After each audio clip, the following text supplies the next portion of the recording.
எங்கள் அப்பா பிதாவே, அன்பான தேவா, அருமை இரட்சகரே, ஆவியானவரே.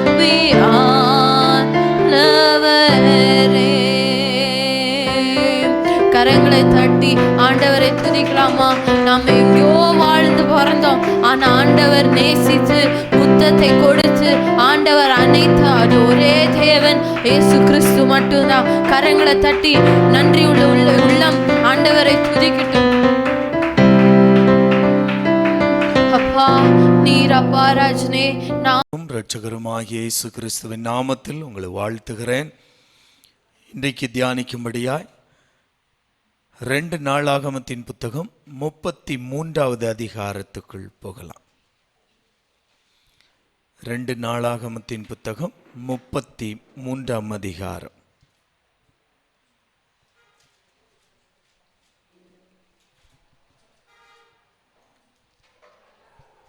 ஒன்றிலிருந்து வாசிக்கலாம்.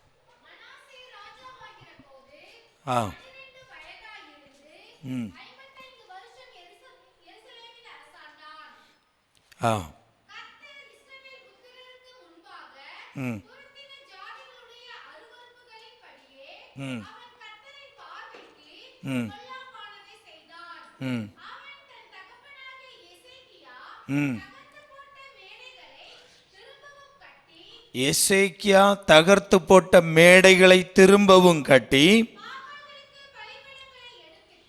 பாகால்களுக்கு பலிபீடங்களை எடுப்பித்து விக்கிரக தோப்புகளை உண்டாக்கி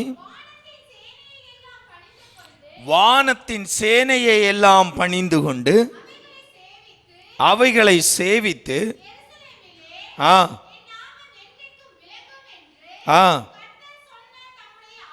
கர்த்தர் சொன்ன தம்முடைய ஆலயத்திலே பலிபீடங்களை கட்டி கர்த்தருடைய ஆலயத்தின் 2 பிரகாரங்களிலும் வானத்தின் சேனைகளுக்கெல்லாம் பலிபீடங்களை கட்டினான். அவன்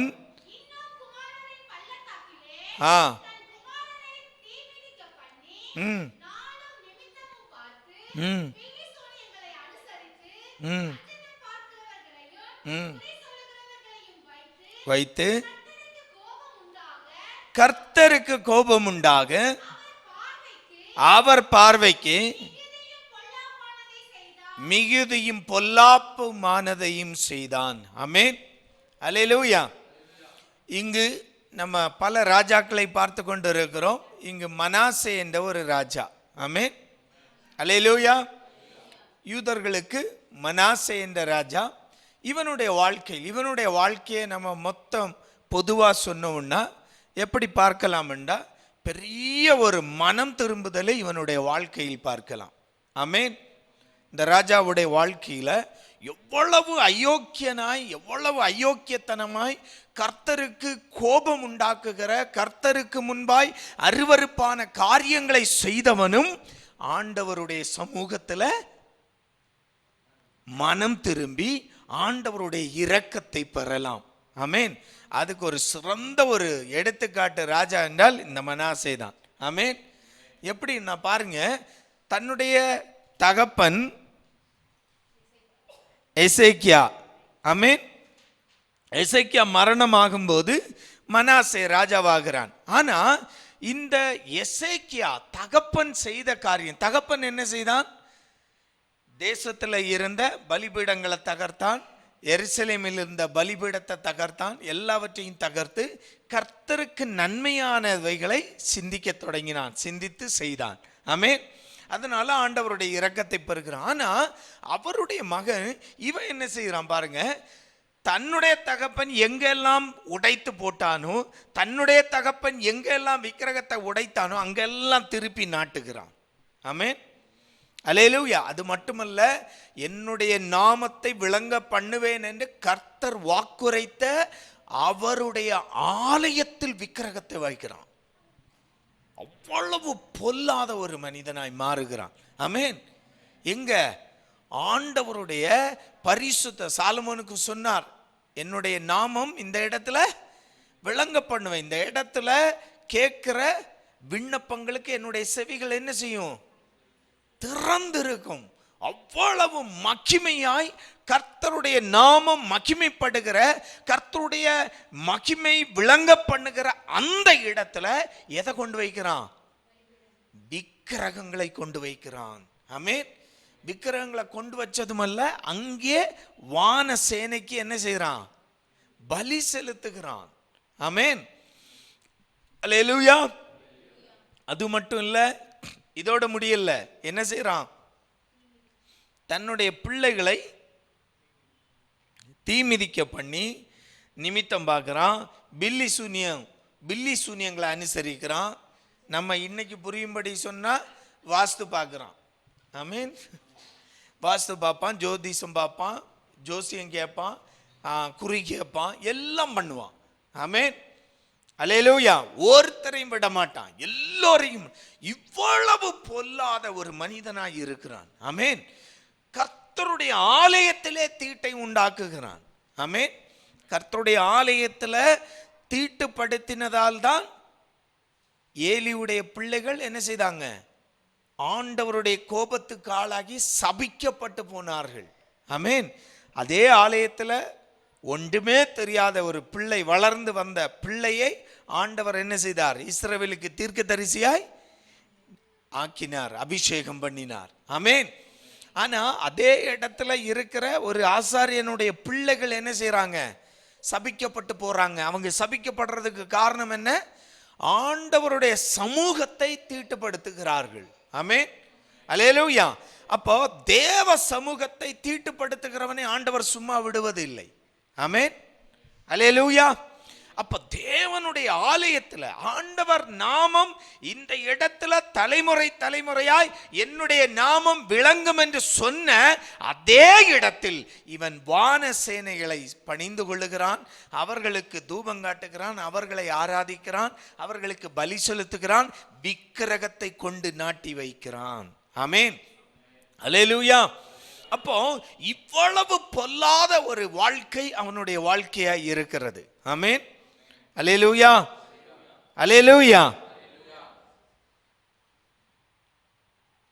8வது வாக்கியம் கடைசி சென்டென்ஸ் சொல்லுகிறது, தேவனுடைய ஆலயத்தில் தானே அவன் தான் பண்ணுவித்த விக்கிரகமாகிய சிலையை ஸ்தாபித்தான். அவ்வளவு பொல்லாத மனிதனாய் மாறிவிடுகிறான். ஆமென். அல்லேலூயா. அவன் அங்கங்க நம்ம முன்னாடி ஒரு ராஜாவை பார்த்தோம், முக்கு மூலையில எல்லாம் தெரு தெருவாய் கொண்டு போய் என்ன செய்தான்? சிலைகளை வச்சான், விக்கிரகங்களை வச்சான், அங்கு பலி செலுத்தினான். ஆனா இங்க மனாசே என்ன பண்றான்? தேவனுடைய ஆலயத்தில் சாலமோனுக்கு ஆண்டவர் விளங்க பண்ணின வாக்குத்தத்தமாய் கொடுத்த அதே ஆலயத்தில் கொண்டு போய் விக்கிரகத்தை நாட்டுகிறான், ஸ்தாபிக்கிறான். ஆமென்.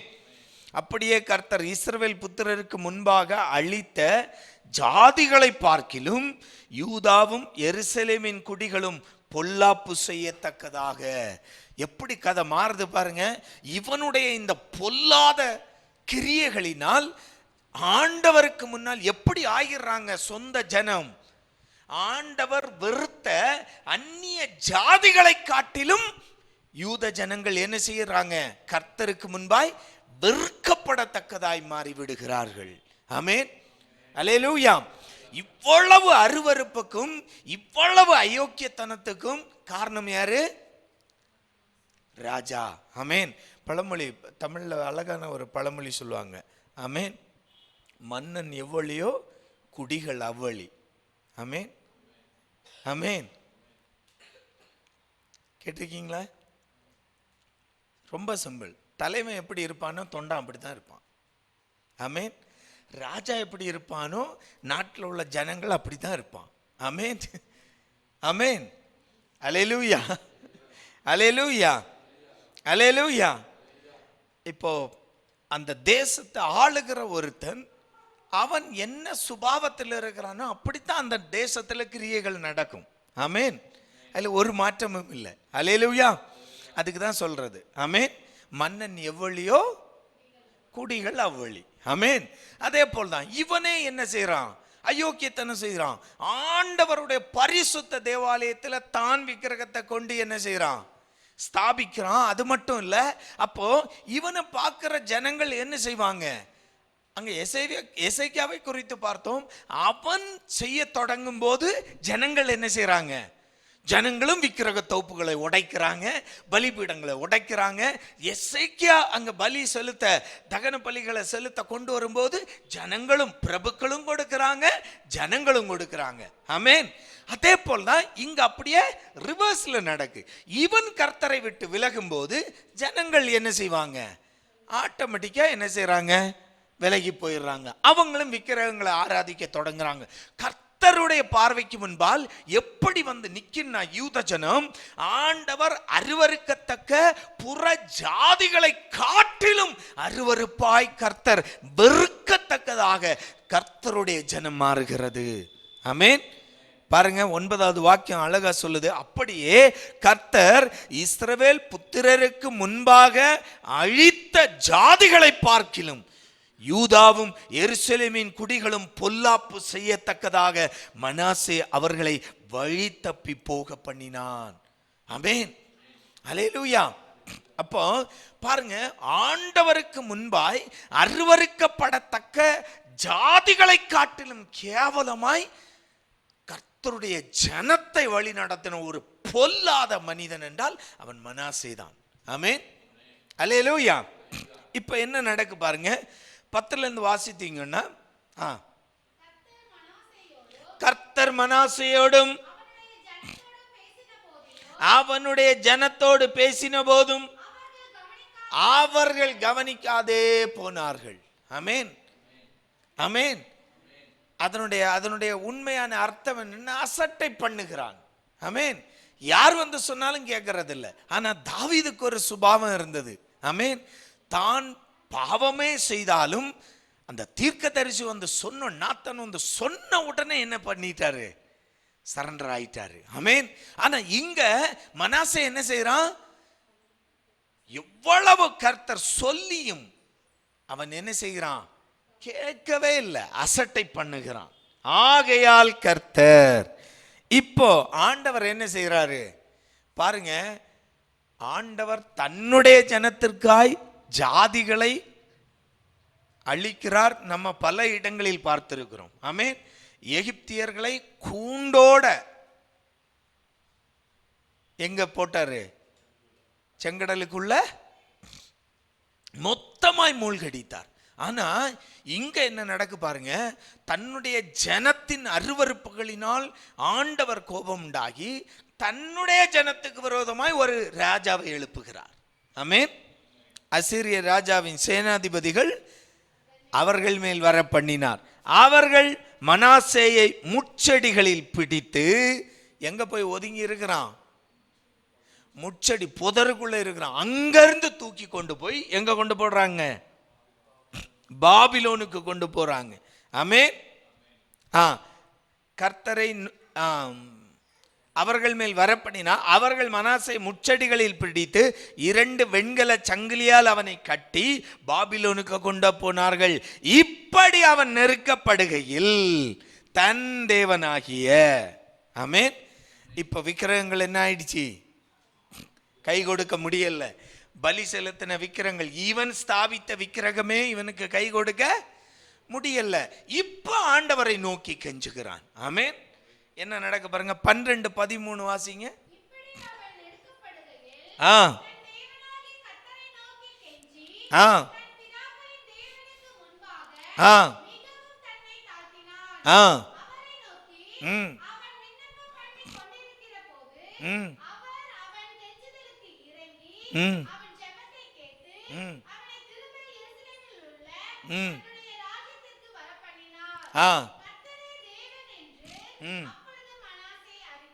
ஆமென்.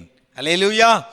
பாருங்க, ஒரு நெருக்கம் வரும்போது, அதனால்தான் 119 சங்கீதத்தில் தாவீது சொன்னாரு, ஆண்டவரே நான் உபத்திரவப்பட்டது எனக்கு நல்லது, அதனால தான் நான் என்ன செய்தேன்? உம்முடைய பிரமாணங்களை அறிந்து கொண்டேன். ஆமென். நம்ம எல்லாம் நம்ம வாழ்க்கையை நினைச்சு பாருங்க. நம்ம வாழ்க்கையில ஒரு உபத்திரவம் வராம இருந்திருந்தா ஆண்டவரை இவ்வளவு கெட்டியா பிடிச்சிருப்போமா? ஆண்டவர்கிட்டே நெருங்கி இருக்க மாட்டோம் இல்லையா? அல்லேலூயா, அல்லேலூயா. அப்போ இங்க பாருங்க, இவ்வளவு பொல்லாத வாழ்க்கையில் இருந்த ஒரு மனாசே நெருக்கப்படுகையில் கர்த்தரை நோக்கி கெஞ்சுகிறான். ஆமென். தன்னை தாழ்த்துகிறான், கெஞ்சுகிறான், ஜெபிக்கிறான், எல்லாம் நடக்குது. ஆண்டவர் கருணை உள்ளவர். ஆமென். பழைய ஏற்பாட்டிலும் கூட ஆண்டவர் தயவுள்ளவர், கருணை உள்ளவராகத்தான் இருக்கிறார். ஆமென். அவருடைய கோபம் எப்படி வெளிப்படுகிறதோ அதே போல அவர் இரக்கங்களால் அணைக்கிற தேவனாய் இருக்கிறார். அதனால தான் இஸ்ரவேல் ஜனத்தை ஆண்டவர் மொத்தமா அழிக்கல. ஆமென். அல்லேலூயா. இல்லையா? 6 லட்சம் குடும்பங்கள் புறப்பட்டார்கள். ஆனால் அவர்கள் 6 லட்சம் புருஷர் கூட்டம். ஆமென். அல்லேலூயா. ஒரு வீட்டுக்கு 4, அன்னைக்கு 4 எல்லாம் இல்லை, 4 வச்சாலும் எவ்வளவு ஆயிடுச்சு? 24 லட்சம் ஆயிடுச்சு. ஆமென். இப்போ இந்த 6 லட்சத்துல 2 பேர் தான் மீதம். ஆமென். ஆனால் நாம் அப்படி சொல்றோம், ஆனால் இந்த 6 லட்சம் புருஷர்கள்ல தான் 2 பேர் மீதி. ஆமென். புரிஞ்சா? மீதமுள்ள ஜனத்தினுடைய தலைமுறை இப்போ மோசே கூட தான் இருக்கு. மோசே கூட இருக்கு, யோசுவா கூட இருக்கு. யோசுவா கூட அந்த தேசத்தை சுதந்தரிக்க போனவர்களில் 2வது தலைமுறை அங்க இருக்கு. ஆமென். அவர்களை தேவன் அழிக்கல. புரிஞ்சா? அப்போ அன்றைக்கே அவர் கோபாக்கினையை வெளிப்படுத்துகிற தேவனாய் இருந்தாலும் அன்றைக்கே அவர் இரக்கமுள்ள தேவனாகத்தான் இருந்திருக்கிறார். ஆமென். அல்லேலூயா. அப்படி இரக்கம் இல்லாதவராய் இருந்திருந்தால் 2 குடும்பம் மட்டும்தான் எங்க போயிருக்கும்? கானான் தேசத்துக்கு போயிருக்கும். புரிஞ்சா? ஆனா ஆண்டவருடைய இரக்கம் தான் அந்த 6 லட்சம் புருஷர்கள்ல தான் 2 வச்சாரு. மீதி எல்லாவனுடைய சந்ததிகளும் இப்ப எங்க இருக்கிறாங்க? யோசுவா கூட கானானுக்குள் பிரவேசிக்கிறார்கள். ஆமென். அல்லேலூயா. அப்போ இதுக்கு காரணம் என்ன? அவர் இரக்கம் உள்ளவர். இங்கேயும் அவருடைய இரக்கத்தை வெளிப்படுத்துகிறார். மனாசே மனம் திரும்புகிறான். மனாசே கர்த்தரை தெய்வம் என்று அறிகிறான். 15வது வாக்கியம் சொல்லுகிறது, ஆலயத்துக்கு போறான், தான் வைத்த விக்கிரகங்களை எல்லாம் தூக்கி எறிகிறான். ஆமென். 15 சொல்லுது, கர்த்தருடைய ஆலயத்தில் அந்நிய தேவர்களையும் அந்த விக்கிரகத்தையும் எடுத்து போட்டு கர்த்தருடைய ஆலயம் உள்ள மலையிலும் எருசலேமிலும் தான் கட்டியிருந்த எல்லா பலிபீடங்களையும் அகற்றி பட்டணத்துக்கு புறம்பாக போடுவித்து கர்த்தருடைய பலிபீடத்தை செப்பனிட்டான். ஆமென். அல்லேலூயா. பாருங்க, இங்க ஒரு பெரிய ஒரு மனம் திரும்புதல். அப்படியே அந்த மனுஷன் மாறிடுறான். ஆமென். பவுல போல. ஆமென். சவுலா இருக்கிறான், பயங்கர கோபாக்கினை, எரிச்சல். இயேசு என்ற நாமத்தை கேட்டாலே பவுலுக்கு எரியும். ஆமென். அவனை கொல்லணும், அவனுங்களை கொல்லணும், அந்த கூட்டத்தை கொல்லணும். இதுதான் அவனுடைய வெறியா இருந்தது. ஏன்னா யூத மார்க்கத்தில் மிக வைராக்கியம் உள்ளவர். ஆமென். வேதத்தை கற்று தெரிந்தவர். அல்லேலூயா. அதனால்தான் அந்த வைராக்கியம், அந்த வெறி கர்த்தருக்காய். ஆனா இயேசு என்ற நாமத்தை அவன் வெறுத்தான். ஆமென். அந்த நாமத்தை சொல்றவங்களை, அந்த தொழுது கொள்ளுகிறவங்களை, ஆராதிக்கிறவங்களை கொன்று குவிக்க வேண்டும் என்று கட்டளை பெற்றுக்கொண்டவன். ஆமென். ஆனா ஆண்டவருடைய ஒரே தொடுதல், சவுல் பவுலாய் மாறி பவுல் அப்போஸ்தலனாய் மாறி விடுகிறான். ஆமென். அல்லேலூயா. எந்த நாமம் புற ஜாதிகளுக்கோ யூத ஜனத்துக்கோ போகக்கூடாது என்று சொன்னானோ அதே சவுல் தான் பவுலாய் மாறி இப்போ புற ஜாதிகளுக்கே அப்போஸ்தலனாய் மாறிய முதல் அப்போஸ்தலனே பவுல் தான். ஆமென். அல்லேலூயா, அல்லேலூயா. அதே நேரம் ரோமாபுரியில் உள்ள யூதனுக்கும் நிருபத்தை எழுத அவர் மறக்கவில்லை. ஆமென். தான் ஸ்தாபித்த சபைகளுக்கு எழுதினது போலதான் ரோமாபுரிக்கும் எழுதுகிறார். டேய், நீங்களாவது மனம் திரும்புங்கடா. மாம்சத்தின்படி யூதனானவன் யூதன் அல்ல என்று எழுதுகிறார் ரோமருக்கு எழுதும்போது. ஆமென். அதனுடைய பொருள் என்ன? நீ யூதன் தான், ஆனா நீ யூதன் இல்லை. ஆமென். விசுவாசத்துல வர்ற நான் தான் உண்மையான யூதன் என்றே எழுதுகிறான், யூதனுக்கே எழுதுகிறான். ஆமென், அல்லேலூயா. அப்போ இங்க ஒரு பெரிய ஒரு மனமாற்றம் நடக்கிறது. அப்போஸ்தலனாகிய பேதுருவுடைய பிரசங்கம், அப்போஸ்தலர் நடவடிக்கைகள் அந்த 3-4 அதிகாரம் படிக்கும்போது முதல் பிரசங்கத்துல எத்தனை பேர் ரட்சிக்கப்பட்டாங்க? 3000 பேர். ரெண்டாவது பிரசங்கத்துல 5000 பேர். இந்த 2 பிரசங்கத்தை நீங்க கவனமா படிச்சீங்கன்னா தெரியும், அங்க அவருடைய பேதுருவுடைய பிரசங்கம் ஒன்றே ஒன்று தான், மனம் திரும்புங்கள். ஆமென், அல்லேலூயா, அல்லேலூயா. வேற ஒண்ணுமே இல்லை. உங்களை ஆண்டவர் அங்க கொண்டு போவார், இங்க கொண்டு போவார், ஆசீர்வதிப்பார், அப்படி பண்ணுவார், ஒண்ணுமே கிடையாது. ஒரே பிரசங்கம், மனம் திரும்பு. ஆமென், மனம் திரும்பு. இயேசுவை நீங்கள் சிலுவையில் அறைந்த, நீங்கள் கொலை பாதகனை விடுவித்து விட்டு அருள்நாதரை ஒப்பு கொடுத்த, நீங்கள் விட்டு கொடுத்த, நீங்கள் மரணத்துக்காய் ஒப்புவித்த அந்த இயேசுவே உங்கள் இரட்சகர், மனம் திரும்பு. ஆமென், இதுதான் ஒரே பிரசங்கம். ஆமென்.